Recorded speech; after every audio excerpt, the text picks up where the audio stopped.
کسی زمانے میں بغداد میں جنید نامی ایک پہلوان رہا کرتا تھا۔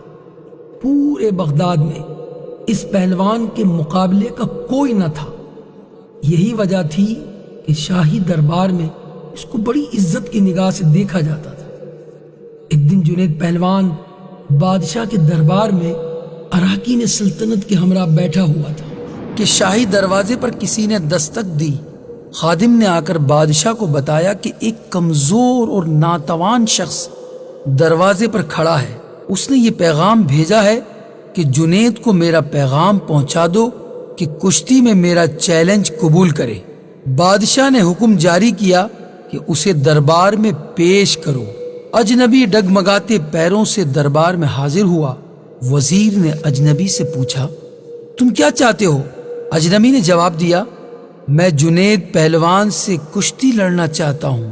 وزیر نے کہا، چھوٹا منہ بڑی بات، تمہیں معلوم نہیں کہ جنید کا نام سن کر بڑے بڑے پہلوانوں کو پسینہ آ جاتا ہے۔ پورے شہر میں اس کے مقابلے کا کوئی نہیں، اور تم جیسے کمزور شخص کا جنید سے کشتی لڑنا تمہاری ہلاکت کا سبب بھی ہو سکتا ہے۔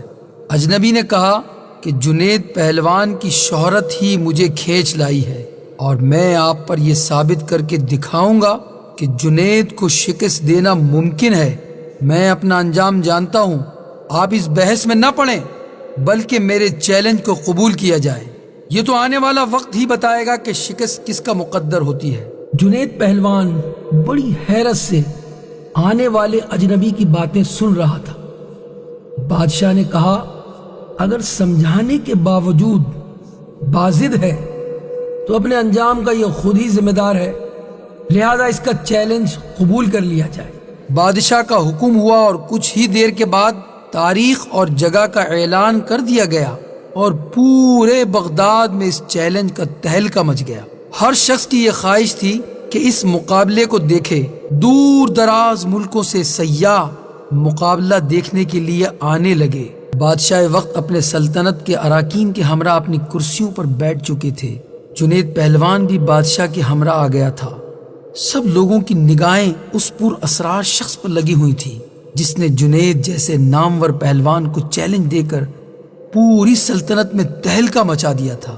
جنید پہلوان میدان میں اتر چکا تھا اور اس کے حامی لمحہ بہ لمحہ نعرے لگا کر حوصلہ بلند کر رہے تھے کہ اچانک وہ اجنبی لوگوں کی صفوں کو چیرتا ہوا اکھاڑے میں پہنچ گیا۔